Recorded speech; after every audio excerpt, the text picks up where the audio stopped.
مومنو، تم اللہ اور رسول کے حقوق میں خلل نہ ڈالو اور اپنی امانت میں بھی مت خلل ڈالو۔ اس کا نقصان تم کو معلوم ہے، اور تم جان لو کہ تمہارے مال اور اولاد ایک امتحان کی چیز ہے، اور اس کو بھی جان لو کہ اللہ کے پاس بڑا صلہ ہے۔ مومنو، اگر تم اللہ سے ڈرتے رہو گے تو اللہ تم کو فیصلے کی قوت دے گا اور تم سے تمہارے گناہ دور فرما دے گا اور تم کو بخش دے گا، اور اللہ بڑے فضل والا ہے۔ اور جب کافرین آپ کے بارے میں بری بری باتیں سوچ رہے تھے کہ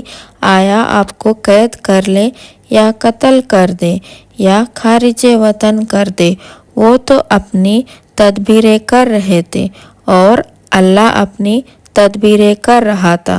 اور اللہ سب سے مضبوط تدبیر کرنے والا ہے۔ اور جب ہماری آیت ان کے سامنے پڑھی جا رہی تھی تو کہتے ہیں ہم نے سن لیا، اگر ہم چاہیں تو اس کے برابر ہم بھی لاوائیں، یہ تو کچھ بھی نہیں، صرف بے سند باتیں ہیں جو پہلے لوگوں سے مشہور چلی آ رہی ہے۔ اور جب ان لوگوں نے کہا اے اللہ، اگر یہ قرآن آپ کے طرف سے واقع ہے تو ہمارے اوپر آسمان سے پتھر برسا دے یا ہم پر کوئی دردناک عذاب واقع کر دے، اور اللہ تو یہ نہ کرے گا کہ آپ کے ہوتے ہوئے ان میں کوئی عذاب ان کو دے، اور اللہ ان کو یوں بھی عذاب نہ دے گا جس حال میں وہ اللہ سے اپنے گناہوں کی معافی کی درخواست کرتے رہتے ہیں۔ اور ان کو کیا حق پہنچتا ہے کہ اللہ ان کو سزا نہ دے، حالانکہ وہ مسجد حرام سے روکتے ہیں جبکہ وہ اس کے مطالبہ نہیں۔ اس کے مطالبہ تو وہ ہیں جو اللہ سے ڈرتے ہیں، مگر اکثر ان میں اپنے اہل ہونے یا نہ ہونے کا بھی کوئی علم نہیں رکھتے۔